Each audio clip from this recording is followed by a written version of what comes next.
Hi guys, so for today's vlog, so after naming mag-work ni G-Style, so dumaan muna kami dito sa live-in dahil hindi pa kami nagdi-dinner. At gusto rin daw niyang mamalengke dahil nga kailangan na namin ng mga pangsahog. Pero sabi niya, kain muna kami. At ayan, napadaan kami dito sa 2nd Street. Bali, ito yung mga second hand nila ng mga bag, ng mga kung ano-ano. Ayan.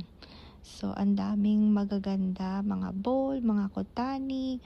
Ayan. At nandito na tayo sa 2nd floor ng live-in.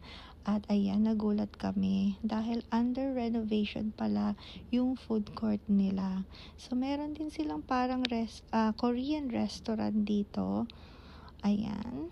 Pero, yun nga, sarado siya, pati yung ramen na kinakainan namin. Ayan. So, hopefully, matapos yung renovation at makakain kami ulit dito. So, ayan. So, parang, ayan, hindi namin maano kung ano yung feelings na nararamdaman namin dahil nga masarap din yung ramen dito at gusto rin namin ng burger, yung Korean burger ba yon. So ayan guys, nandito kami sa supermarket. So kakain na lang siguro kami sa Caesarea dahil ngayon lang yung meron sila dito. So next vlog, papakita ko sa inyo kung ano yung kinain namin dyan sa Caesarea. Ayan yung pinaka supermarket nila. So ayan yung Caesarea. Alright guys, dito na lang ulit. Thank you guys for watching. Bye